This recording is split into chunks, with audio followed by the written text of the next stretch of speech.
બગદાણામાં કોળી યુવાન નવનીત બાલધિયા પર થયેલા હુમલામાં ન્યાયની માંગ સાથે ભાવનગરમાં ન્યાય સભા યોજાઈ, જેમાં ફરિયાદી નવનીત બાલધિયા ઉપરાંત મહંત ઋષિ ભારતી બાપુ તથા કોળી અગ્રણીઓ ઉપસ્થિત રહ્યા। આ પ્રસંગે સંબોધન દરમિયાન કેટલાક અગ્રણીઓએ તત્કાલીન પીઆઈ ડીવી ડાંગરના પટ્ટા ઉતારવાની માંગ કરી। કિશન મેરે સંબોધન કરતા કહ્યું કે આ પોલીસે જ કોળી સમાજને રોડ પર ચડાવ્યો। કોળી સમાજે 1 કરોડનું પેટ્રોલ ડીઝલ બગાડવું પડ્યું। આ સમસ્ત કોળી ઠાકોર સમાજની ન્યાય સભા ભાવનગર પશ્ચિમ વિધાનસભામાં છે। મને એમ લાગે છે કે 3000 વર્ષથી ધાર્મિક જગત હોય કે સામાજિક જગત હોય કે રાજકીય જગત, એમાં આ સમાજને ખૂબ અન્યાય થયો છે, એટલા માટે ન્યાય સભાનું આયોજન થયું છે। આજે 50,000 જેટલા લગભગ સમસ્ત ગુજરાતમાંથી કોળી ઠાકોર સમાજના ભાઈઓ બહેનો ઉપસ્થિત છે, ત્યારે ભવિષ્યમાં કોળી ને ઠાકોર સમાજના ભાઈઓને અન્યાય ન થાય એના માટેનો આ જવાબ છે। બગદાણા નિવાસી પીડિત નવનીતભાઈ બાલધિયાને 25 દિવસ સુધી ન્યાય અપાવવામાં ટાઈમ લાગ્યો। કોળી સમાજને રોડે દોડાવ્યો। સમાજના મિનિસ્ટરો ધારાસભ્યો ગાંધીનગર સુધી ધક્કા ખાધા અને 25 દિવસ પછી ન્યાય મળ્યો, એ ખૂબ સારી વાત છે। નેતાઓ માટે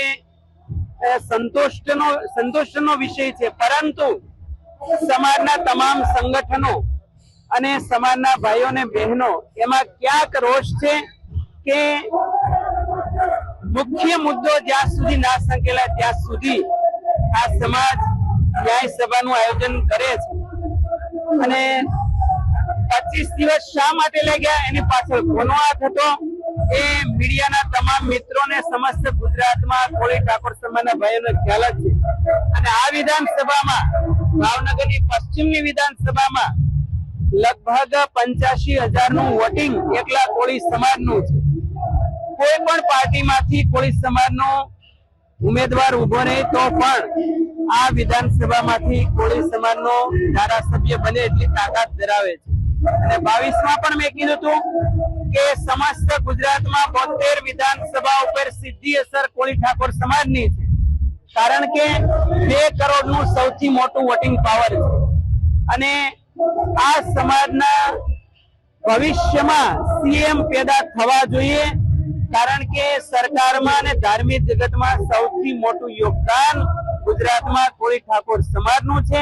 તો એ પ્રમાણે ભવિષ્યમાં પણ એ 72 વિધાનસભા હોય કે સીએમ નું પદ હોય તો આ સમાજને મળવું જ જોઈએ।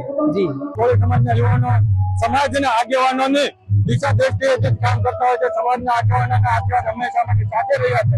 આ કાર્યક્રમમાં પણ અમારા સમાજના આગેવાનોના આશીર્વાદ સાથે છે અને અમારા બધા માટે ખાલી ઘણી ચર્ચા બાકી છે। સમાજના આગેવાનો નેતાઓ એવું કહી રહ્યા છે કે આ પરિસ્થિતિ જે તે પોતાના મંતવ્ય રજૂ કરતા હોય છે, પરંતુ કોળી સમાજના યુવાનોને લાગતું હોય કે અમને ન્યાય નથી મળ્યો, કાર્ય સંગઠિત થઈ સત્ય પ્રદર્શન કરવાનો અમારો હક અને અધિકાર છે।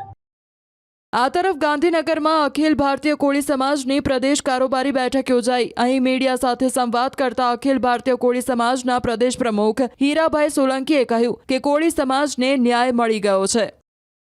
ના, એ અમારા ધ્યાન ઉપર જ નથી। મારા ધ્યાન પર કોઈ ફોન પણ એ બાબતનો મને આવ્યો નથી અને એમાં અમે જવાનું નથી। અને આ જે ન્યાય મળવાનો હતો એ કોળી સમાજને ન્યાય મળી ચૂક્યો છે અને એ તકે અમે સરકારનો ફરીથી એકવાર આપના દ્વારા આપનો પણ અમે આભાર માનીએ છીએ કે આપે પણ અમને સાથ સહકાર આપ્યો બદલ આપ મીડિયાવાળાનો બી અમે ખૂબ આભાર માનીએ છીએ। Thank you.